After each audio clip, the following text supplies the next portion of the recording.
La presse internationale maintenant avec vous, Géraldine, et vous nous le disiez, donc, cette proposition totalement surprenante, archaïque, d'un député qui fait scandale en Égypte. Oui, on en rirait si l'on ne craignait qu'il soit entendu. Elani Agina, un élu du nord du pays, suggère de contraindre les étudiantes à des tests de virginité dans les universités pour s'assurer qu'elles sont pures et éventuellement prévenir leur famille. Indignation dans la presse du pays. C'est un test d'intelligence qu'il lui faut, écrit une journaliste, et plusieurs figures des mouvements féministes ont porté plainte pour exiger qu'il soit exclu du Parlement, poursuivi. Il jette le discrédit, disent-elles, sur l'ensemble de la société.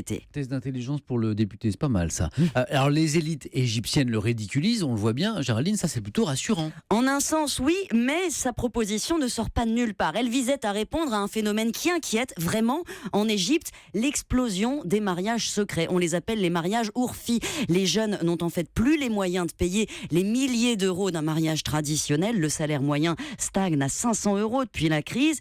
Ils se tournent donc vers ces unions secrètes. Il suffit de trouver 2 témoins, de dire « nous sommes mariés devant Dieu », on signe un papier et voilà, l'obstacle moral aux relations sexuelles est levé. L'ennui, c'est que la charia n'est pas claire sur ce serment, qui n'a aucune légalité. L'épouse n'a aucun droit, elle sera une fille perdue si son époux s'en va. Donc le test de virginité dont vous nous parliez, la proposition de ce député, c'est en quelque sorte le pendant de ces mariages secrets. Exactement, d'où la violence de la réaction au plus haut niveau pour stopper la propagation de ces idées et la plainte très formelle contre ce député. Membre, c'est un comble, Samuel, de la commission parlementaire des droits de l'homme en Égypte.